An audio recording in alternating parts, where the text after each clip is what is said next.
좋으신 하나님 아버지, 진리의 빛이 있고 은혜의 열이 있는 예배를 드리기를 원합니다. 하나님의 영광으로 꽉꽉 채워진 예배를 드리기를 소원합니다. 주님 만나는 하나님 갈망을 채워주시옵소서. 하나님 임재 가운데 예배하게 도와 주옵소서. 우리를 주목하시고 하나님 우리에게 말씀하시며 아멘하는 심령의 영감을 물려주시고 순종함을 통해서 하나님의 복을 누리게 도와주시고 그 축복이 주변으로 흘러갈 수 있도록 역사하여 주시옵소서. 아버지 하나님, 입술이 둔하고 뻣뻣한 종을 다 내세우셨습니다. 말씀의 지혜와 식과 말씀의 능력을 주시고 말씀의 영감을 더하여 주시옵소서. 이 말씀을 텔레비전으로 인터넷으로 또 스마트폰으로 듣는 모든 자들에게도 동일한 은혜를 주시고 특별히 아버지 서울영광교회 강단도 축복하시며 우리 한국교회 모든 강단에 예수의 보혈의 은혜가 흐르게 하시고 참된 복음이 선포되게 도와 주시옵소서. 하나님 아버지, 오늘 올 때 모습 갈 때마다 달라지기를 원합니다. 올 때 생각할 때 생각이 달라지기를 원합니다. 말씀을 들으며 우리의 아버님의 생각의 깊이가 깊어지게 하시고 영성이 깊어지게 하시고 깨달아짐으로 말미암아 삶이 변화되게 도와주시기를 원합니다. 부를 수 있는 이름을 주심을 감사합니다. 믿을 수 있는 신조 말씀을 주심을 감사합니다. 하나님 영광이 아닌 일에 아버님 인생을 허비하지 않도록 도와주시고 오직 내 영혼의 때를 위해 승리하며 살 수 있도록 하나님이여 헌신함에 충성된 삶을 살 수 있도록 우리를 사로잡아 주시옵소서. 존귀하신 예수님의 이름으로 기도리옵나이다. 아멘. 할렐루야. 이 복된 아침에 예배하는 사랑하는 모든 성도들에게 하나님의 놀라운 은혜와 축복이 함께 하시기를 예수 이름으로 축원합니다. 제가 오늘 어떻습니까? 라고 물으면 여러분 미국 사람들은 I'm fine 그러는데 우리는 좋습니다 그러는 거 아니겠어요? 사랑하는 여러분은 어떻습니까? 좋습니다. 믿음대로 될지어다. 큰 박수로 주님께 영광. 할렐루야. 우리 옆 사람에게 잘 나오셨습니다. 기왕 온 김에 은혜 받고 갑시다. 인사 한번 합시다. 아멘. 일렉트리티 트랜스미시라고 이 전기가 통하는 스피리추얼, 근데 영적 전기가 통하는 그런 시간이 되기를 축원합니다. 오늘 이 말씀의 제목은 말씀이 나를 간통하면 영성이 깊어진다, 이런 제목으로 말씀을 전할 거예요. 영성, 이 스피리추얼리티가 뭘까? 이 정의가 필요하지 않겠어요? 이 영성이 성경에 나오는 단어는 아니거든요. 가장 관계가 있는 단어를 찾으려면 경건이라는 단어를 찾아야 되지 않을까, 이런 생각도 해보는데요. 모든 종교는 영성이 있습니다. 그런데 이 불교적 영성은 뭔가 그 도를 닦아서 신의 경지에 이르는 영성을 말해요. 다시 말하면 자기가 하나님 되겠다는 영성이죠. 창세기 3장 5절에 보면 하와에게 뱀이 와서 이 선악과를 먹으라는 거예요. 먹으면 너도 하나님 같이 된다는 거죠. 그러니까 결국 하나님 같이 되려는 영성은 사탄적이라는 겁니다. 하나님 같이 될 수도 없을 뿐만 아니라 그런 시도 자체가, 그런 영성은 본질을 빗나간 거예요. 그러면 기독교적 영성은 뭐냐? 그거는 하나님과의 친밀함입니다. 릴레이션십이에요. 관계예요. 사람이 하나님이 될 수 없기 때문에 하나님이 사람이 되신 거예요. 그래서 이 땅에 오셨는데 그 이름이 임마누엘이라는 거예요. 우리와 함께. 다시 우리와 함께. 그래서 하나님이 우리와 함께 내 안에 성전을 삼고 거하시면 내가 하나님과의 긴밀한 그 친밀함이 이루어지는 거죠. 그것을 영성이라고 말하는 겁니다. 그러면 그 영성은 어디로부터 출발하는가? 깨달음으로부터 출발하는 거죠. 그럼 무엇으로부터 깨달음인가? 말씀입니다. Realize, 깨닫는 게 축복입니다. Realize is blessing.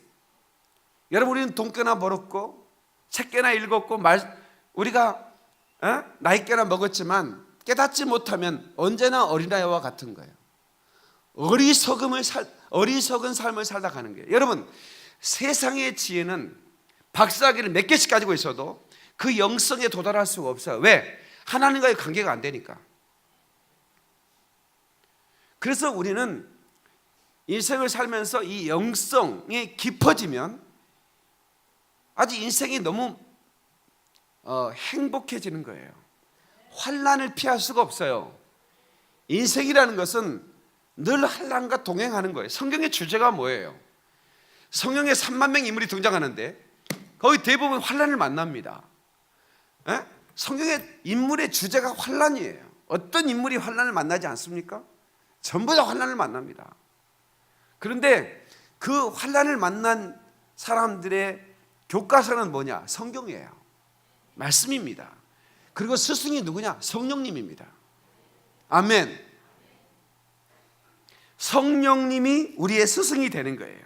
성령이 스승 되셔서 진리를 가르치시고 거룩한 뜻을 깨달아, 그 다음에 뭐죠? 예수를 알게 하소서. 내 평생의 소원, 내 평생의 소원. 그 말씀 한 절 한 절이 내 마음의 기쁨이 되는, 예수를 깨달아 하는 그런 소원. 아멘. 그 소원이 여러분에게 갈망이 되기를 주의 이름으로 축원하고 그 소원이 이루어지기를 주의 이름으로 축원합니다. 아멘. 이 말씀이 자기 영혼을 관통한 사람은 언제나 어디서나 하나님의 은혜를 누립니다. 율법적 신앙이 아닙니다. 어떤 환경 속에 하나님의 친밀함을 누리는 거예요. 하와이에 가면 아주 아름다운 섬이 있다대. 마우이 섬이라고. 가본 사람 혹시 있어요? 손 한번 들어보실래요? 예, 시간 나면 가세요. 예, 저도 못 가봤는데 어떤 목사님이 그 하와이에 집회를 갔는데 이제 말씀을 이제 전하는데 저녁 시간 집회니까 낮에 시간이 나더래요. 하루가. 그래서 목사님이, 하와이 목사님이 그 마우이 섬이 있는데 거기 한번 좀 다녀오시죠. 에? 너무 아름답습니다. 정말 너무 아름답대요. 거기 헬기를 타고 간다는데. 그러니까 이제 그 가족들이 이제 같이 갔는데 사모님하고 딸이, 아빠, 여보, 우리 거기 한번 갔다 옵시다. 에? 언제 여기 옵니까? 에? 그때 목사님이 자기가 이렇게 집회를 하는데 그 말씀 읽고 호텔에서 좀 쉬는 게 낫지, 그 텔레비로 봐버리면 그만이지. 에? 그 사진 찍은 거 인터넷 찾으면 되고, 에? 봤다고 생각하면 되는 거지 하면서 자기는 안 가겠다고. 예, 자기는 그냥 말씀 읽고 그냥 저녁 집회 준비하겠다고. 예, 그랬대요. 그래서 이제 그러면 사모님 딱 우리는 갔다 오겠다고 이제 마우이 섬으로 갔고 목사님 호텔에 남아서 말씀 읽고 또 그냥 쉬고 그랬어요. 그 누가 잘했어요? 누가 잘했어요? 예? 예? 마우이 섬에 간 사람이 잘하는 사람이야. 우리 김태릭 시사님이 그런 얘기할 줄 몰랐네. 목사님이 잘했습니다. 호텔에서 말씀 읽어야지 집회 때문에 놀러 갑니까? 이런 얘기 할 줄 알았더니 마우이 섬이 잘했다고 얘기하시네. 근데 둘 다 잘한 거예요. 왜 둘 다 잘했냐는 얘기를 제가 말씀드리면, 그 사모님하고 이제 그 딸이 마우이 섬에 갔더니 예수님이 거기 계시더라는 거야. 엄청 환영을 하시더래. 잘 왔다고. 어? 내가 이렇게 아름답게 만들어놨는데, 그 내 자녀들이 여기 와서 이렇게 내 솜씨를 보고 즐거워하는 건 너무 기쁘다고. 근데 그렇게 이렇게 그 영감으로 말씀을 하시더래. 그래서 하루를 즐겁대. 근데 호텔에 이제 목사님이 되는데 호텔에 예수님이 또 계시더래. 정화 잘 선택했다. 너 오랜만에 하와이 왔는데 그래, 너 호텔에서 편안히 좀 잠도 자고, 또 말씀 읽으면서 또 나하고 좀 교제도 나누고, 참 잘했다. 예, 그러니까 뭐냐면 우리가 그 무엇을 하든 그 율법적인 신앙은 우리 집회 때 놀러 가냐 말이야. 이렇게 생각할 수 있어요. 또 어떤 그 가정을 소중하게 사는 목사님, 그럴 수가 있냐 말이야. 오랜만에 가가지고 가족이랑 같이. 그러니까 어떤 이제 우리의 주관대로 이렇게 판단하면 그렇지만, 하나님은 우리가 어떻게 선택하든 그것을 누리면 그것을 하나님 기뻐하신다 이거예요. 네, 그런 마음으로 그러니까 우리가 어떻게 살아가든 하나님이 그 은혜를 누리는 것, 하나님이 주신 은혜를 누리는 것을 하나님 기뻐하신다는 것을 깨달았으면 좋겠습니다. 은혜라고 하는 것은 선물로 주어지는 거예요. 예. 그러나 우리가 이것을 누리지 않으면, 우리가 인생을 살아가면서 누리지 않으면 그 놀라운 은혜의 맛을 경험할 수가 없는 거예요. 하나님 은혜 안에서 살아가는 것. 예. 물론 우리의 삶 속에는 어려움도 많지만, 그러나 하나님의 은혜가 나를 지배하면 그 환난을 이길 힘을 우리가 얻는 거예요. 지난주에 제가 말씀드렸어요. 예배 시간에 여러분 오셔서 말씀을 듣고 위로만 받고 가지 말고 세상을 이길 힘을 얻고 가라고. 은혜 받으면 세상을 이길 힘이 주어지는 겁니다. 할렐루야! 에베소 2장 8절에 9절에 너희가 그 은혜를 인하여 믿음으로 말미암아 구원을 얻었나니 이것이 너희에서 난 것이 아니라 하나님의 선물이라. 행에서 난. 근데 나는 이제 아주 인생의 그 골짜기에서 헤매다가 성령을 받고 나는 목사가 됐고, 이제 그리고 이제 아주 시간이 지났는데 그 목사님의 설교를 듣고 내가 이렇게 그만해야겠다. 자리만 깔고 앉았으면 사실 목사님 수입이 얼마인지 모르겠지만 나는 그냥 앉아만 있으면 몇 천만씩 가져옵니다. 그래요. 에? 그런 여자한테 무시는 하면서도 몇 천만원씩 가져가라 봐. 무당을 무시는 해 우리나라 사람들은. 그러면서도 무슨 일이 있으면 몇 천만원씩 가지고 가서 물어본다고. 근데 그걸 때려친다는 게 쉬운 게 아니잖아요. 막 자기 신도들이 아가디 이 미친년아, 자리 깔고 앉았으면 몇 천만원씩 가져와서 편히 살 텐데 무슨 예수는 예수냐고 막 난리를 쳤대요. 그래도 자기가 나는 지금껏 25년 동안 영적 사기꾼으로 살았는데 이렇게 살다가 내 인생 끝나면 무슨 의미가 있냐, 돈이 무슨 의미가 있느냐, 나 그렇게 살고 싶지 않다. 그러면 이 여자에게 무엇이 이런 변화를 가져와 줬냐 이거야. 무엇이? 이런 변화는 말씀의 능력밖에 없습니다. 말씀의 능력에 어떻게 이 사람을 변화시킬 수 있을까요?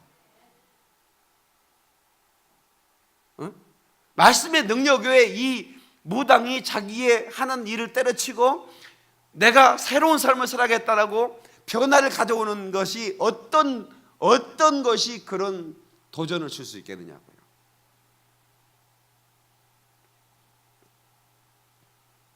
그래서 우리가 말씀이 내 영혼을 간통해야만이 삶이 변화되는 것이다. 단순히 어떤 영적 지식 이게 아니에요. 그 말씀이 내 영혼을 간통하는, 그래서 하나님과의 성령 그 친밀한 교제를 누리면 깊은 영성을 누리게 되고, 깊은 영성의 증거는 겸손이고 내가 아무것도 아닌 것을 알게 되는 거예요.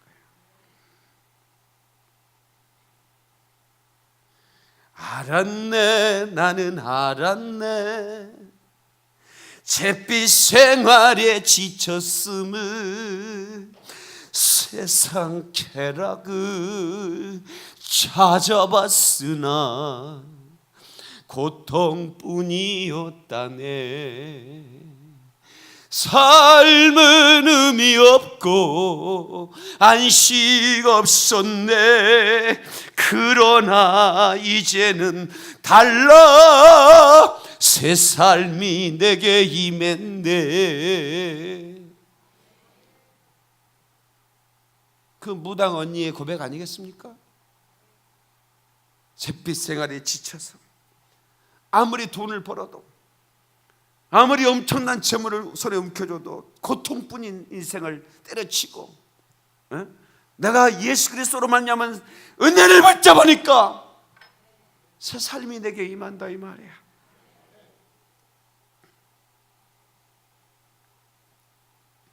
그래서 우리는 하나님의 말씀을 의지하고 사는 삶이 얼마나 소중한지, 우리 신앙의 무당길을 빼야 됩니다. 한국교회가 사는 길은 바로 그거예요.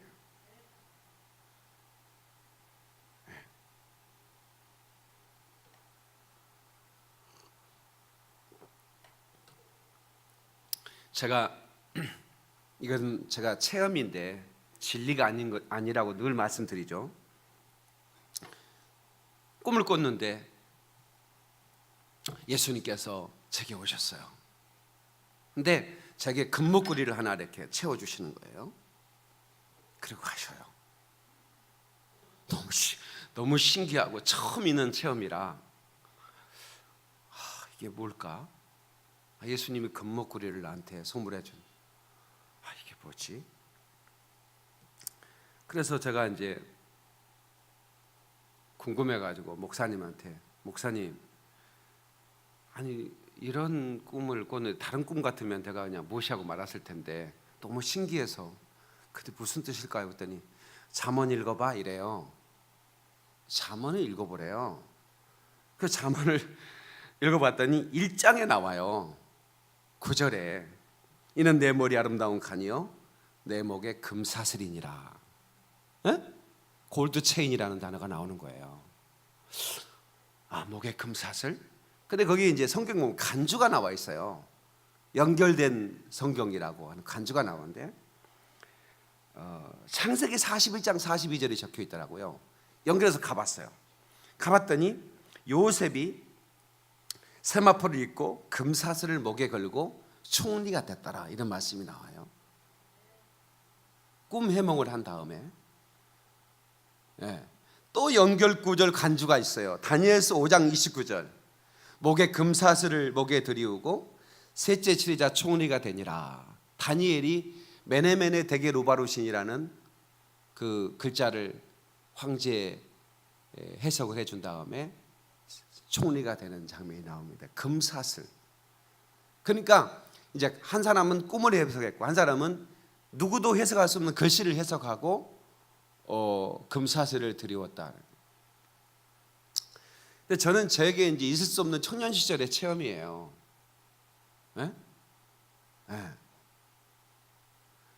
그래서 말씀 안에 해답이 있구나. 그래서 제가 그때부터는 이제 어떤 궁금한 게 있으면 말씀을 찾기 시작했어요. 말씀 안에 모든 게 다 들어있는 거야. 그래서 제가 목사님께 고마운 거예요. 잠언 읽어봐. 그 말씀 한마디가 너무 고마웠어요. 그 뒤부터는 이제는 제가 물어보지도 않았어요. 제가 성경을 읽기 시작했어요. 또 한 번 예수님이 저에게 나타나셨어요. 국방색으로 되어 있는 폭탄을 하나 저한테 주셨어요. 제가 군대 가서 포병이었거든요. 가니까 내가 꿈에 봤던 그거예요. 완전 국방색으로 된, 국방색이 뭔 색이 아니에요. 여러분이 앉아있는 의자 그 색깔로 된 폭탄이에요. 이렇게 말씀하시는 거예요.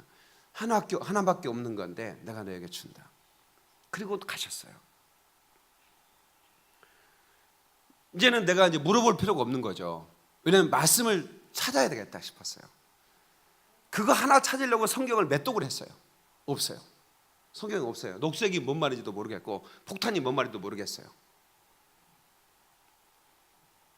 근데 그는 어느 날 제가 신학교를 가서 전도사가 되고 이제 제가 부격자로 하는데 목사님이 꿀벌 훈련이라고 전도 훈련에 훈련을 받고 와서 교인들을 가르치라는 거예요. 그래가지고 이제 그 훈련 목사님이 시시니까 알겠습니다 하고 갔어요. 갔더니 이제 글 없는 책자라고 여러분 해보셨을 거예요. CCC나 이런 데서 그거를 이제 전도하는 법을 가르쳐 주더라고요. 나도 이게 알고 있는 건데 예, 그래서 우리는 이제 죄인이었습니다. 검정색 그 카드를 보여주죠. 책인데 글씨도 아무것도 없어요. 색깔만 있는 책이에요. 이렇게 우리는 죄인이었습니다. 우리는 흑암 가운데 있는 사람이었는데, 예, 그러면서 이제 붉은색을 보여주면서 예수님이 우리를 위해 피 흘려 죽으셨습니다. 이 피로 말미암아 우리의 죄가 사함받은, 백색을 딱 보여주는 거예요. 우리는 이렇게 깨끗해지는 겁니다. 그 다음에 녹색을 딱 보여주는 거예요. 그러면서 이것은 하나님의 말씀인데 이 말씀으로 우리가 양육을 받아야 되는, 예.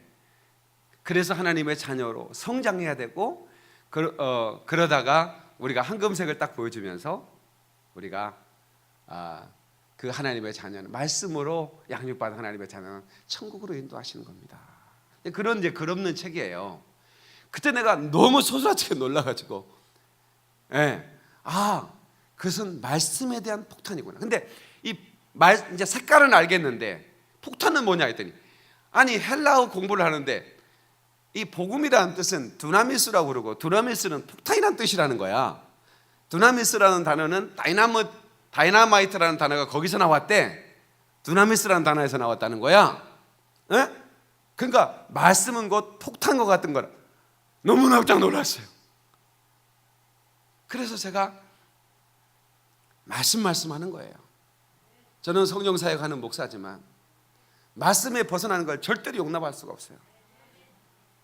어떤 신비지도 용납할 수가 없어요. 예, 그 사람이 뭐 얼마나 유명한 사람이든 뭐 대단했든 뭐 저는 상관없어요. 그가 말씀을 초월할 수 있는 인간은 될 수 없기 때문에.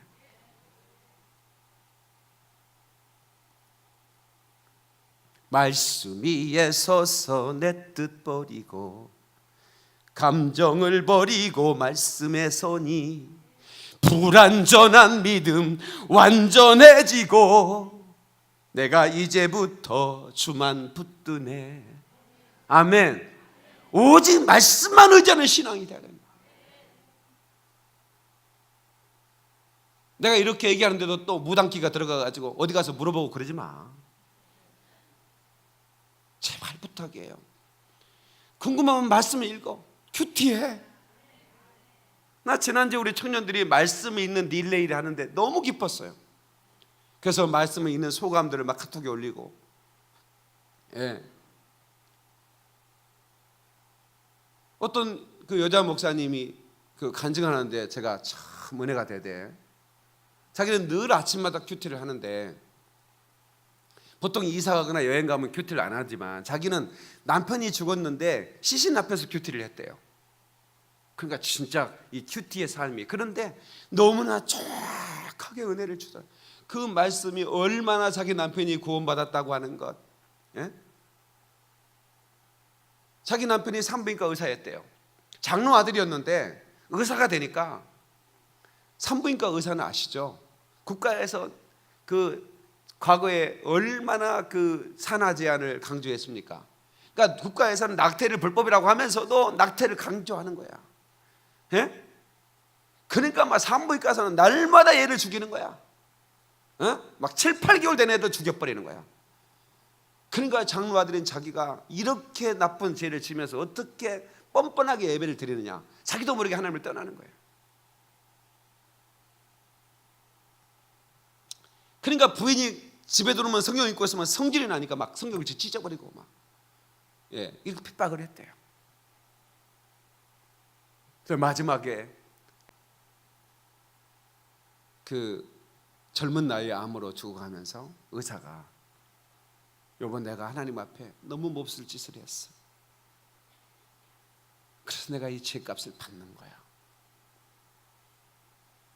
그러면서 정말 간절하게 진실하게 회개를 하더라는 거예요. 네.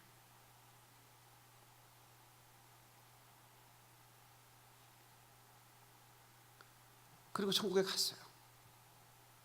그런데 그날 시신을 앞에 놓고 큐티하는 그날, 자기 남편이 악인이었지만 회개하고 구원받았다는 그런 말씀을, 그 말씀, 그냥 어떤 말씀을 한 장 그냥 탁 펴서 읽은 게 아니라 그냥 순서대로 말씀을 큐티하는데 그 말씀이 그날 펴졌고 그 말씀 펴진 말씀이 바로 그렇게 자기에게 그렇게 하나하나 응답을 주셨어요. 큐티는 능력입니다. 네. 저는 새벽에나 우리 집사람은 일어나자마자 큐티하거든요. 책상에 딱 앉아서 그 말씀 딱 펴고. 네. 그런데 참 보기 좋아요. 말씀이 능력이에요. 그날 신문을 먼저 펴지 마시고 말씀을 먼저 펴셔야 돼요.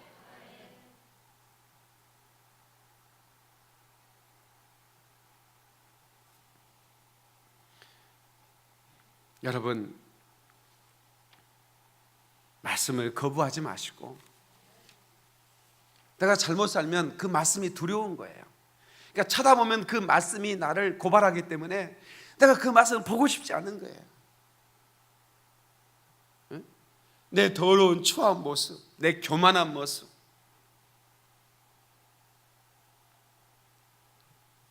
그것들이 다 말씀이 나를 고발하잖아요. 괴로운 거죠. 아예 말씀을 안 보고 그냥 육체의 어떤 그 말초신경이 원하는 것들만 보면 즐겁잖아요.